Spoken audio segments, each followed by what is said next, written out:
éclat de lumière, ton amour pour la terre est sincère.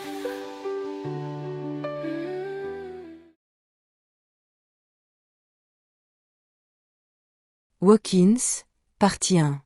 Le concept de walk-in est relativement nouveau dans les médias, puisqu'il est apparu pour la première fois dans les travaux de Dolores Cannon et également dans la loi de l'Ain, mais sur Terre, il n'existe aucun moyen réel de détecter un walk-in. Cela existe pour une civilisation beaucoup plus avancée et sa science, au point où ils peuvent même être créés artificiellement, comme nous le verrons plus tard. Une personne sur Terre peut savoir si quelqu'un est un walk-in, ou si elle-même est un walk-in, uniquement en additionnant les symptômes et en reliant les points. La description de base d'un walk-in est celle d'une âme qui se trouvait dans des royaumes existentiels supérieurs, ou dans l'au-delà, et qui entre ensuite dans un corps vivant, longtemps après sa naissance, généralement à l'âge adulte, remplaçant le plus souvent l'âme d'origine, qui retourne volontairement dans l'au-delà. Le premier symptôme d'un walk-in est un changement brusque de personnalité, y compris au niveau des intérêts et des capacités. Mais avant d'entrer dans les détails concernant les walk-ins, nous devons d'abord comprendre quelques concepts importants, le premier étant qu'il ne s'agit pas seulement d'un phénomène métaphysique et spirituel, car il comporte également une composante psychologique très forte. Toutes les personnes qui connaissent un changement brusque de personnalité, d'intérêt et autres ne sont pas nécessairement des walk-ins, car nous devons comprendre objectivement que, au cours de la vie d'une personne, il y a une évolution naturelle de la conscience et de la prise de conscience qui inclut des changements dans les intérêts et les goûts de la vie. Parce que quelque chose ou un raisonnement, ou quoi que ce soit dont ils ont soudainement pris conscience les a amenés à changer d'avis sur ce qui les intéressait auparavant dans la vie, ils en ont eu assez de ce qu'ils faisaient, ils se sont lassés des activités qui absorbaient toute leur attention. Ou simplement comme le résultat de l'évolution naturelle d'une personne à mesure qu'elle vieillit, et que ses circonstances et ses ressources évoluent dans d'autres directions au fur et à mesure que sa vie continue. De nombreuses personnes dans la communauté spirituelle, et dans une moindre mesure, ailleurs, connaissent des changements soudains dans leur éveil, changements souvent appelés éveil spirituel, ou activation de la Kundalini, etc. Ces personnes qui prennent soudain conscience du fonctionnement réel du monde et se réveillent au fait qu'elles ont vécu dans un mensonge, imposé par les contrôleurs de la Terre, développent naturellement un rejet très fort de la société. Comme elles la considèrent comme exploiteuse, primitive et cruelle, et qu'elles ne veulent pas en faire partie, il leur est facile de conclure qu'elles sont soit des graines d'étoiles, soit des âmes vagabondes, car ce sont deux clichés identitaires qui servent les âmes avancées et conscientes sur Terre, pour donner un sens et une raison à leur vie.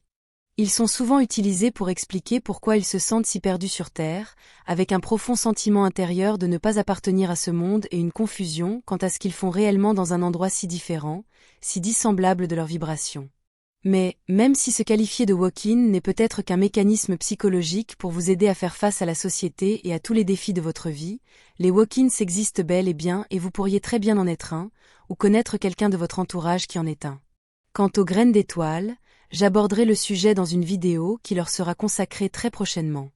Après avoir compris l'aspect purement psychologique du phénomène des walk-ins, je dois maintenant décrire l'aspect artificiel, mais de manière succincte, car la partie la plus importante et la plus intéressante de ce phénomène est son côté métaphysique et la manière dont il se produit naturellement.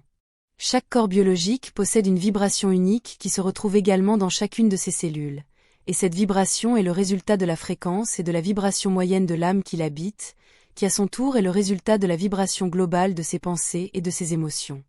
Chaque âme est unique et possède une vibration qui reflète parfaitement qui elle est, et il n'y a pas de personne, pas de corps qui ont exactement la même vibration. Cette fréquence et cette vibration sont une oscillation d'énergie, un peu comme une station de radio, et possèdent une adresse énergétique unique dans le champ énergétique dans lequel elles sont immergées. Bien que la technologie humaine ne puisse pas détecter la fréquence exacte d'une personne dans un corps biologique, car cela dépasse largement son niveau et ses capacités technologiques, d'autres cultures non humaines ont développé un niveau technologique si élevé qu'elles peuvent non seulement détecter la fréquence spécifique d'une personne, mais aussi la manipuler à l'aide de machines sophistiquées.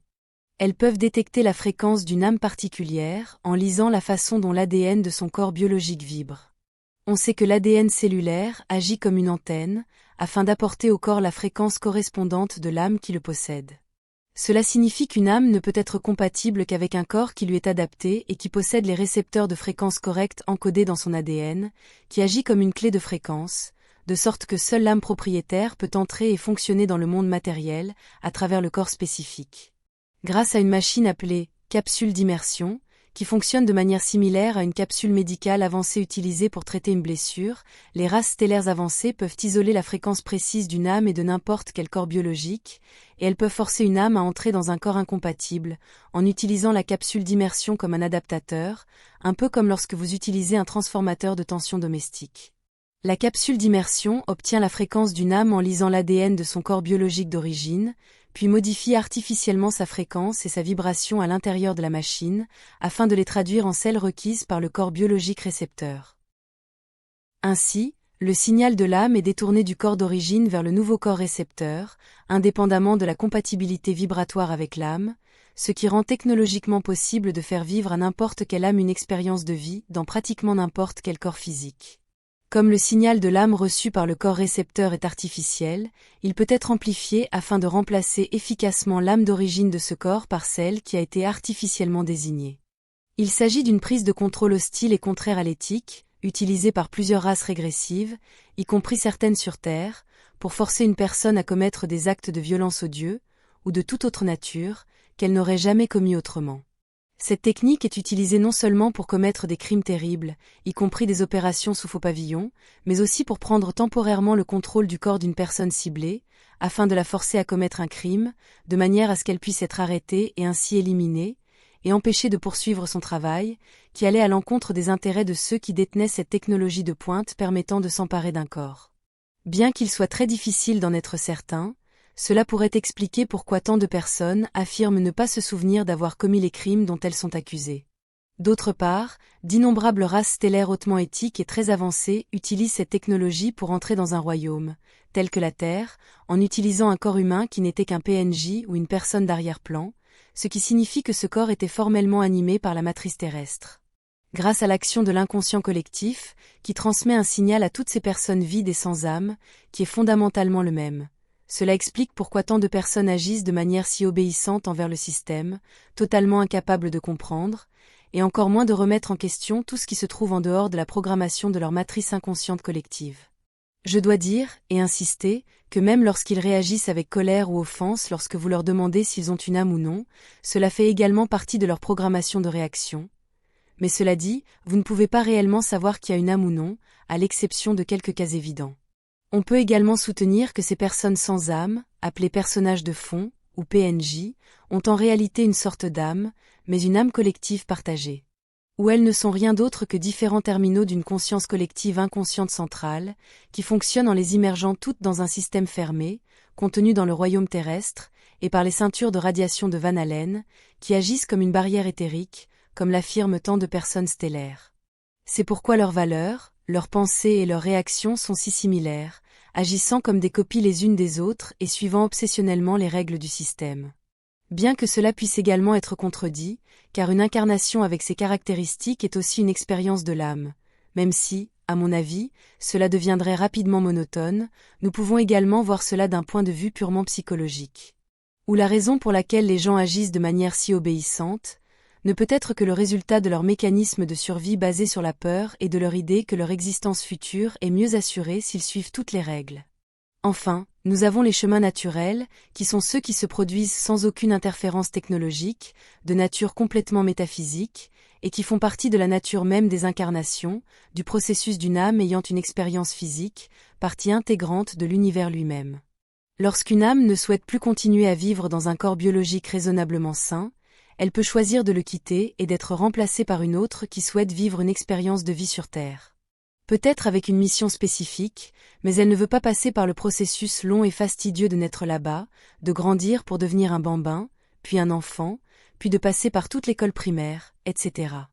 Elle préfère plutôt entrer dans un corps adulte, afin de pouvoir accomplir le bon travail le plus rapidement possible. Lorsque cela se produit, il ne s'agit pas d'une prise de contrôle hostile, mais d'un accord naturel entre l'âme d'origine et la nouvelle âme qui entre. Cet accord s'est très probablement conclu dans l'espace entre les vies, où les prochaines incarnations sont planifiées, dans un espace en dehors du temps linéaire tel qu'on le connaît sur Terre. L'âme d'origine peut être fatiguée de vivre sur Terre, dans ce corps, pour diverses raisons, en raison de pression psychologique, de difficultés de la vie, de ruptures relationnelles, ou peut-être à cause d'une maladie. Cette âme va littéralement sortir et être remplacée par la nouvelle, qui est presque toujours beaucoup plus avancée spirituellement que la première, et qui assumera sciemment et volontairement la vie de la première âme avec tout ce que cela implique. Même si l'âme qui entre peut se souvenir ou non de qui elle est et pourquoi elle est entrée dans ce corps, elle héritera de presque toute la mémoire de la première âme, qu'elle fera sienne, elle en sera désormais propriétaire, bien que la nouvelle âme interprète ses souvenirs d'une manière différente, d'un point de vue beaucoup plus large. Parfois, elle supprimera les déclencheurs émotionnels, et d'autres fois, elle devra également les traiter, car ils sont ancrés dans la mémoire cellulaire de l'ADN et dans la mémoire musculaire du corps physique dont elle hérite. Cependant, il arrive souvent que la mémoire de la première âme ne reste pas intacte, et que la nouvelle âme doive en être consciente ou l'utiliser, car les trous de mémoire sont très fréquents, tout comme les pertes de mémoire, ce qui est très déconcertant pour la famille de l'individu, et je parle ici de la famille du corps. Ce phénomène de walk-in est extrêmement courant, mais il peut être difficile à détecter, car même les instruments les plus avancés peuvent ne pas le détecter. Et comme pour les graines d'étoiles, il s'agit plutôt d'une connaissance intérieure éclairée dont chaque individu doit être responsable, tout en connaissant et en tenant compte des mécanismes psychologiques et d'adaptation que j'ai mentionnés ci-dessus. Chaque walk-in a son propre niveau de conscience de ce qu'il est, et comment et pourquoi il s'est incarné sur Terre. Certains peuvent se souvenir de toute leur mission et être pleinement conscients qu'ils sont des walk-ins, tout en conservant une mémoire complète de la raison pour laquelle ils sont sur Terre et de leur mission là-bas. Mais le plus souvent, un walk-in souffrira également d'une perte de mémoire de sa vie antérieure, ce qu'on appelle le voile de l'oubli de la Terre, où il devra naviguer dans son existence, comme n'importe quelle autre graine d'étoile, comme n'importe quelle autre âme. Pourtant, ils ont tendance à être plus avancés spirituellement que l'âme qui s'est retirée pour leur permettre d'entrer, et ils étaient parfaitement convaincus qu'ils seraient capables d'accomplir leur mission sur Terre, malgré toutes les difficultés.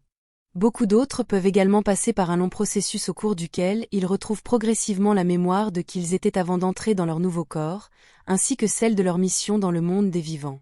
L'échange d'âme dans un corps se produit généralement après un accident grave,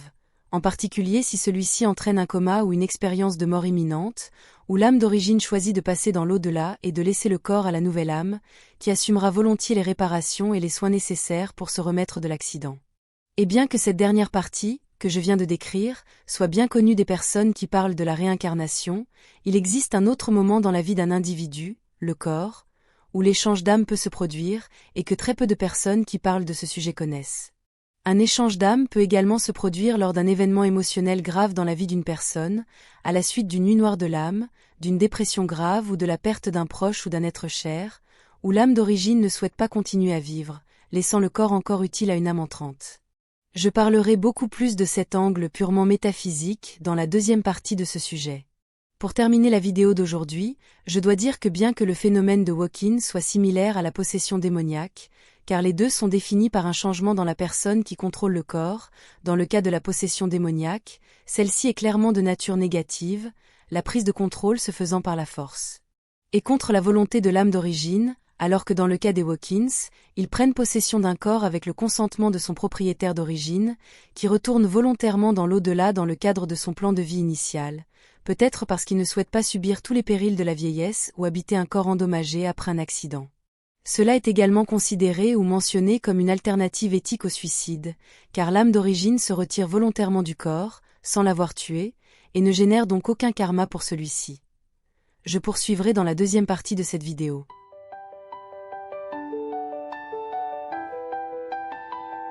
Sur les ailes du temps, elle voyage. Marie, l'étoile, brille sans ombrage. Les mondes l'éloignés lui chuchotent des secrets. Mais c'est à la terre qu'elle veut confier ses bienfaits. Marie, ton amour est comme un rayon qui réchauffe la terre avec passion. Dans chaque souffle de vent, chaque éclat